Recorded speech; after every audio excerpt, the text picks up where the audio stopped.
Operation tiger यशस्वी झाल्याची घोषणा अखेर आज अधिकृतरित्या करण्यात आली। 6 बंडखोर खासदारांचा अखेर शिंदेंच्या शिवसेनेत अधिकृत प्रवेश झालाय। आम्ही जे करतो ते फुल प्रूफ करतो, त्यामुळे ऑपरेशन टायगर यशस्वी झाले अशी घोषणा यावेळी एकनाथ शिंदेंनी केली। विशेष म्हणजे 6 खासदार धनुष्यबाण चिन्हावरच उभे राहतील आणि निवडूनही येतील अशी घोषणाही शिंदेंनी केली आहे। 2024 मध्ये ईशान्य मुंबई आणि धाराशिव हे 2 मतदारसंघ महायुतीमध्ये भाजपच्या वाट्याला होते। मात्र शिंदेंच्या घोषणेनंतर दोन्ही मतदारसंघात भाजपने शिवसेनेला सोडले का असा प्रश्न समोर येतोय। शिंदेंच्या शिवसेनेने मोठं शक्ती प्रदर्शन करत ठाकरेंच्या 6 बंडखोर खासदारांना शिवसेनेत प्रवेश दिला।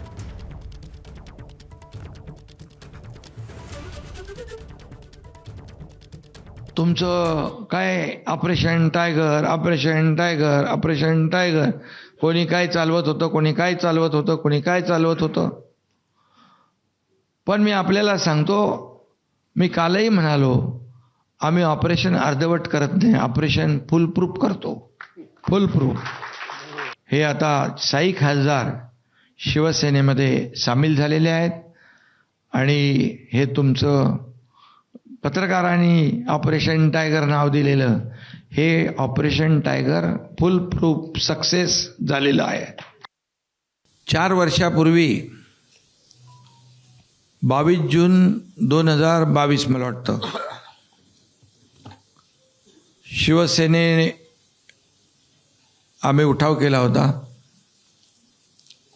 तेव्हा 40 आमदार सोबत सुरुवातीला होते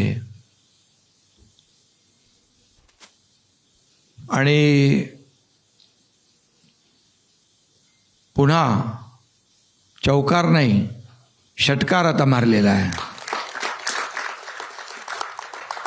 म्हणजे काय म्हणतो त्याला, सिक्सर।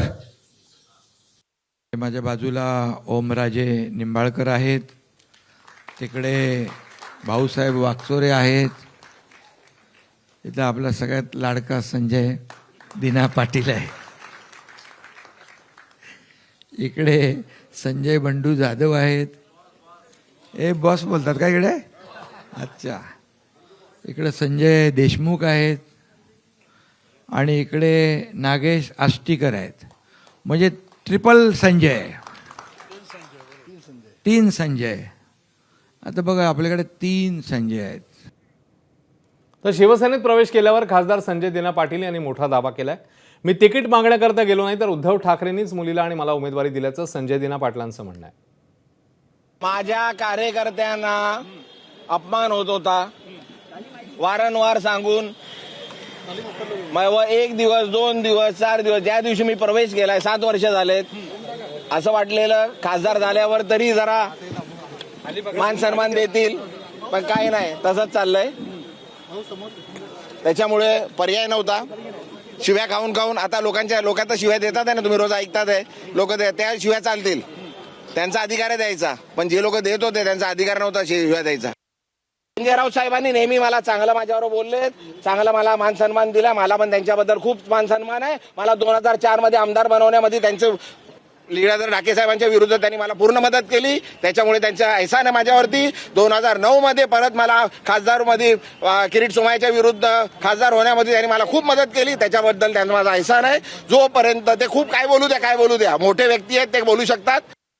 राजुलताईंना लढायची काही शोक नव्हता, राजुलताई पूर्ण माझा मतदारसंघ बघत होते, आणि त्यांनी मनसेला जाऊन आहे, नाही तर मनसे तिकडे त्या अनिशाताई होत्या आमच्या, त्यांना मनसेला गेली असती तर त्यांना गेली असती सीट, त्यांच्यासाठी होती। राजुलताईला लढायचं नव्हतं, राजुलताईच्या नावावरती माझ्या नावावरती ती सीट शिवसेनेकडे राहिली पाहिजे, शिवसेनेची सीट आहे, शिवसेनेकडे राहिली पाहिजे, पण एकदा त्या अनिशाताई तिकडे नगरसेवक राहिल्या होत्या म्हणून ती सीट मनसेला जाऊन आहे, म्हणून तिकडे जबरदस्ती माझ्या राजुलताईच्या नावावरती आणि माझ्या खासदारांच्या मुलीला पाहिजे म्हणून ती आमच्यावर टाकली। तर उद्धव ठाकरेंनी दिलेल्या आव्हानाला उपमुख्यमंत्री एकनाथ शिंदेंनी प्रत्युत्तर दिलंय। केल्याचं जे काही क्षल्य आहे, आपल्याची गद्दारी झालेली आहे, विश्वासघात झालेला आहे, आणि ह्याचा सूड निवडणुकीत आपल्याला घ्यावाच लागेल। परत काय केलं दादा, मी गद्दाराला आव्हान देतोय, गद्दार बापाला आव्हान देतोय, आणि गद्दाराच्या उपऱ्या आजोबाला आव्हान देतोय। 6च्या 6 खासदार जे आहेत ते शिवसेनेच्या तिकिटावर उभे राहतील, धनुष्यबाणावर उभे राहतील आणि ते निवडून येतील. 6च्या 6 खासदार जे आहेत ते शिवसेनेच्या तिकिटावर उभे राहतील, धनुष्यबाणावर उभे राहतील आणि ते निवडून येतील.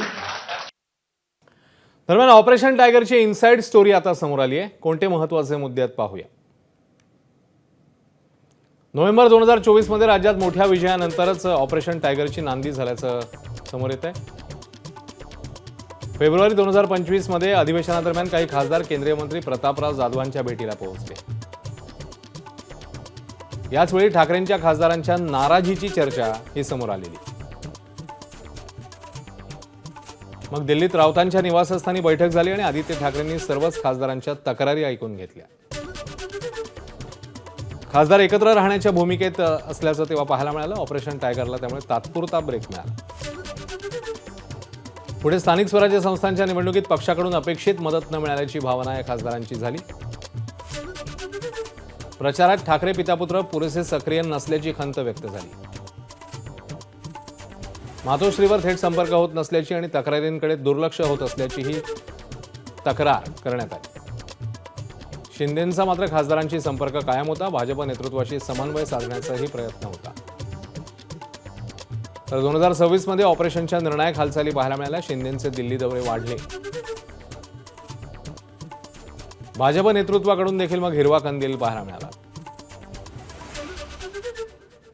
यावेळी ठाकरे सावध झाले. मातोश्रीवर त्यांनी बैठकही घेतली. तर 16 जूनला शिंदे तातडीने दिल्लीत पोहोचले. 6 खासदारांना देखील दिल्लीला बोलवलं. काही खासदारांसाठी चार्टर्ड विमानाचीही व्यवस्था करण्यात आली. तर दिल्लीतल्या हॉटेलमध्ये शिंदे पितापुत्रांसोबत खासदारांच्या बैठकांचं सत्र पाहायला मिळालं. मग 6 खासदारांनी लोकसभा अध्यक्षांकडे स्वतंत्र पत्र दिल्याची बातमी देखील समोर आली.